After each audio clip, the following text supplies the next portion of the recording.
好久不见，欢迎再次回到我的频道。在这一集的影片当中，我们要跟大家分享的是水彩基础技法 EP3 平涂法。平涂法顾名思义呢，就是我们要在画面上将颜料呢涂得非常的平整。除了颜料均匀、非常平整之外呢，最好不要有任何的笔触。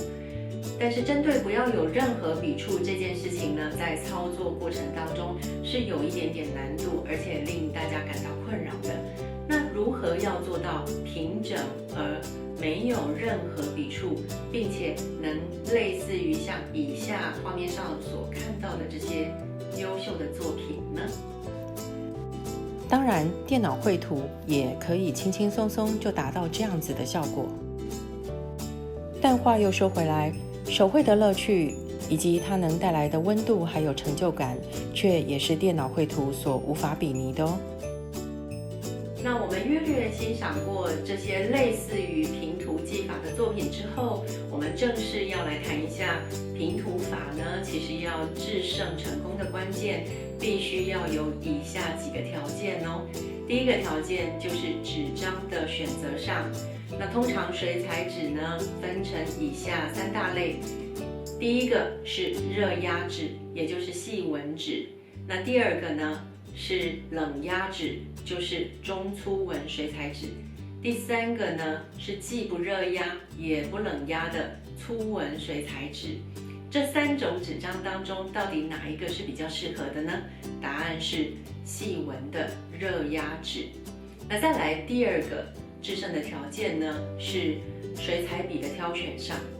那水彩笔呢，我们通常会使用适合的、恰当的平涂笔。那第3个呢，就是颜料的挑选。那最后一个呢，是我们影片当中会出现的一个秘密武器。那这个秘密武器呢，很少人知道。那所以呢，我在这边更想要跟大家分享了。有了这个秘密武器之后呢，我们就可以把颜料呢，在操作的过程当中会涂得真的非常非常平整，完全看不到任何笔触哦。那到底是什么样的秘密武器呢？就在影片当中再正式揭晓吧。好，那不啰嗦，就开始我们今天的示范影片咯。好，刚刚前面我们有分析到，成功的平涂技法呢，需要仰赖以下几个重要的条件。那首先呢，我们先针对第一个条件来跟大家做分享。第一个条件就是水彩纸的挑选，在这边呢，我们统一挑选的是热压水彩纸。那热压水彩纸呢，它产生的纸张纹理呢就会比较细，也就是我们俗称的细纹水彩纸。好，透过画面近距离的来观察一下，在这么多不同品牌的水彩纸当中，到底哪一个会确评中选呢？在公布答案之前，我们借这个机会顺便来认识这几款不同的水彩纸，并且触摸一下它带给我们什么样不一样的触感跟声音呢？这是第一款枫丹叶，第二款巴比松，第3款艺术家水彩纸，第4款法比亚诺水彩纸，第5款阿诗，也就是台湾这边所说的 Arches， 第6款宝红水彩纸，第7意大利法比亚诺，第8英国霍多福。好，那到底哪一款会确评中选呢？答案是纸张表面纹理越细的表现平涂技法，效果就会越好哦。所以等一下呢，我为大家会挑选哪一款来做测试呢？是这一款英国霍多福水彩纸。接着第二个条件呢，就是水彩笔的挑选。在这边我分享2款不同品牌的水彩笔，那从笔毛呢被染色的程度来看，就可以知道它们是我多年的好战友。那第一个品牌呢是德国的 Lanet， 那第二个品牌呢是德国授权台湾制造的马可威水彩笔。那这2款呢，它都有一个共同的特色，就是它是属于斜口。相较于一般我们所看到的平口、斜口会更好操作，原因是第一，它可以大面积的平涂；再来第二呢，画到边边角角的时候，它这个笔尖斜口的地方呢，就可以派上用场，做准确的描绘。那接着第二个特点是从侧面上来看，它们的笔毛呢都很少，那呈现一个很特殊的扁平状。那比较少的笔毛呢，它有一个好处，就是相对的吸水量呢就会较少。那吸水量少的话，我们在沾取颜料的过程当中呢，就不用担心一次沾太多而留下很多的笔触。我们宁可少量的沾取，然后形成一个很好的笔尖，然后来做到最完整的掌控。第三个条件呢，则是颜料的挑选。在颜料的挑选上呢，我舍弃了透明水彩，而使用广告颜料。那广告颜料呢，不管是哪一个品牌，它们都有一个共同的特色，就是它可以做很好的厚涂。再来第二，它的颜料是比较偏不透明的。那在我们使用广告颜料之前呢，我另外想跟大家分享一下，关于广告颜料的一些特性。那不管是哪一个品牌，只要是全新的广告颜料呢，我们小心的打开来看，一定会发现它的表层呢浮着一层有一点微微透明的液体。那这个透明的液体呢，很多小朋友跟学生们都以为它们是水，那于是呢，在第一次使用上就把它用完了。那其实它不是水，我们在这边小小科普一下，它其实呢是防腐剂，然后还有一些阿拉伯胶的成分。那这个防腐剂跟阿拉伯胶呢，平常它覆盖在颜料上面，可以第一避免颜料呢接触空气而变干变硬。那再来第二呢，它也可以防止颜料变质跟发霉，所以千万不要以为它是水就把它用完咯。那至于要怎么使用才正确呢？有2种方法来做分享。第一个，我们就是把颜料罐拿倾斜，让这个透明的防腐剂跟阿拉伯胶呢流向低处，然后接着我们就用咖啡棒来做挖取。那等到我们不用的时候，只要把它摆正，那于是呢，阿拉伯胶跟防腐剂它又再次覆盖到颜料上面，可以帮助颜料保存良好。那第二种方法呢，则是直接把咖啡棒或小汤匙呢伸到颜料的底部，充分搅拌均匀，然后让颜料还有阿拉伯胶跟防腐剂呢充分融合在一起之后，我们再挖取出来使用。等到不用的时候，盖上瓶盖，静置1个晚上，那颜料就会再度沉淀到下层哦。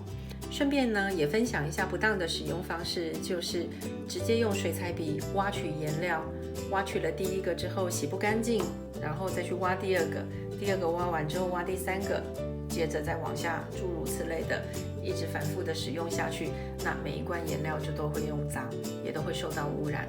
那这样子不好的使用方式是不 OK 的哦。那待会的示范影片当中呢，我正式要为大家示范的时候，则是挑选这一款日本进口的老人牌广告颜料。那这个是我一直以来都非常爱用的品牌，为什么呢？因为第一，它的价格并不贵，单一1瓶的价格呢，大约在台币35块左右。那再来第2个也是最重要的地方是，这个品牌呢，它的品质非常稳定，而且颜色的纯度还有准确度相当高。我们透过镜头可以看出来，色彩3原色红、黄、蓝，在这个品牌上来讲呢，它的准确度是非常好的。所以尤其是如果家里有小朋友一刚开始在认识颜色的话呢，红、黄、蓝色彩3原色非常重要，一定要认识清楚，因为并不是每一个品牌对于这3个颜色的准确度都很高。那待会呢，在示范影片当中，我们就可以来感受一下这个品牌的颜料它的魅力到底在哪里咯。然而，针对平涂技法，颜料跟水之间的比例要如何掌控才比较恰当呢？那种浓稠度呢，跟我们单独将一个鸡蛋的蛋黄用筷子均匀的搅拌开来的感觉是很类似的。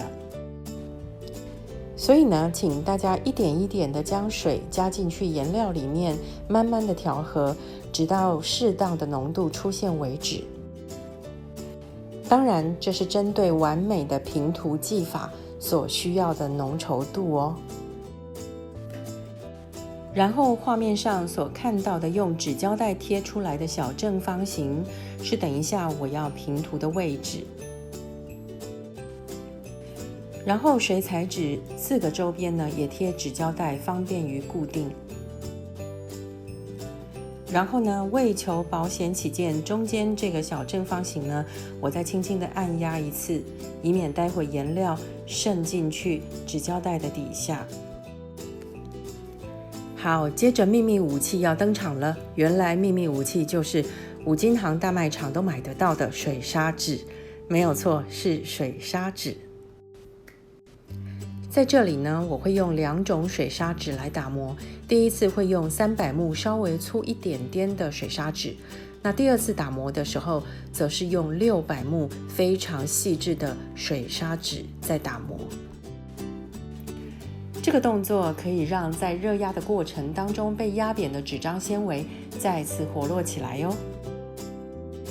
好，我们正式开始磨了。我们磨的时候呢，是同样一个方向，也就是说笔触是相同的。那我们轻轻的磨，接着我再用600目磨第2次，记得不要磨太久，一下下就好咯。磨完之后呢，用干的平涂笔轻轻的将上面的屑屑呢整个刷干净。接着呢，笔尖沾适当的水，均匀的将广告颜料调开。调好之后呢，可以在调色盘的边边角角呢，把笔腹上面多余的颜料先刮掉一些，以免笔腹上过多的颜料或是水分呢，第一次下笔的时候在水彩纸上过度的堆积。那正式在画的时候，我们采用的是垂直水平、垂直水平反复交叠的笔触。为什么要用这样子的方式呢？因为在第一层上色的时候呢，所产生的笔触一定是不均匀的，但是不用担心，第2层随之出现的水平笔触呢，则是会把刚刚不均匀的部分就整个刷平了。然后刷完第2层之后，如果还有不平整的地方，再继续刷第3层垂直笔触，然后再水平。但是这个过程当中就不再沾颜料咯。反复几次之后，我们就会发现，第一，笔触都不见了；第2，颜料也非常均匀平整了。看到这里，我们就会发现，其实完美的平涂技法在操作的过程当中，只是那么一下下的时间而已，但是前置作业却是需要做足够。如果前置作业做足了，该有条件也都准备好了，那么要完成这个完美的画面是很轻而易举的哦。画完静置一段时间，等颜料完全干之后，我们就可以将纸胶带撕开来了。记得撕的时候微微向外拉扯，免得破坏到内侧的画面哦。好，到这边我们完美的平涂已经完成了。接着我们再透过画面呢，近距离的来观察一下。确实，只要做足了前置作业，是没有任何笔触出现的哦。针对初学者，我会建议以蒙德里安这个艺术家一系列的作品构成来做练习，是最恰当不过的咯。那我们就正式来试试看。在这边我做另外一个测试，就是我用的是最基本最便宜一张2块钱台币的模造纸，然后我只使用600目水砂纸磨过一次，来测试一下这样的条件之下做出来的平涂效果会如何。基本上效果也是不错的，但是由于是最薄的模造纸，所以干了之后纸张表面会有凹凸不平的现象。今天的影片就到此结束，欢迎订阅、按赞、加分享，开启小铃铛。我们下次见喽，拜拜。